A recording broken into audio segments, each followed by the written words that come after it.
时代力量立委陈昭华27有提出镜电视创办人裴伟伫股东会录音，即期这中央高层对镜电视申请直接有介入，互 NCC 压力。今日国民党团就召开记者会，要求总统蔡英文甲行政院长苏贞昌就要回实的 NCC 主委陈耀祥爱落台，而且也要成立调查小组来进行调查。时代力量也去到 NCC 的门口，向 NCC 交一个检举的文件。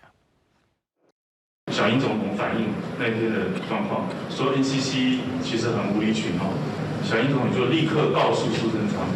这件事情人家已经做了最严格的处理，没有理由去拖人家，你一定要赶快去处理。时代力量立委陈昭华27集期，反映高站针对镜电视申请执照有介入，对 NCC 施压，佮提出镜电视创办人裴伟伫股东会的录音证明。而被国民党团召开记者会，要求总统蔡英文甲行政院长苏贞昌应该回实的 NCC 主委陈耀祥落台，立法院嘛应该成立调查小组调查。蔡政府如何破坏政府体制，如何玩弄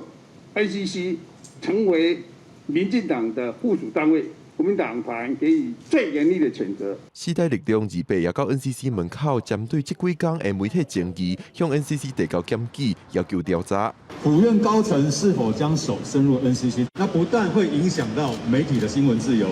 更是让媒体沦为政党的工具。而被裴伟以镜电视股东的身份，伫镜新闻网站发声明，表示家己无受到 NCC 的特别待遇，嘛指控互公开的录音档案是经过编辑的，调工制作不实的消息。另外，行政长苏贞昌28到桃园机场视察，针对镜电视介入争议，苏贞昌简单驳回。通传会是独立机关，每一个委员都是专业，任期都有保障。我们对于独立机关的独立运作都尊重，也从不干预。行政的调查都还在启动当中欢迎各界假使有相关的事证，请提供。针对陈昭华提出的录音档案是真也是假 ，NCC 表示因并无清楚，而且相关当事人已经提起司法救济庭诉，因无方便评论。记者郭文祥随台北报道。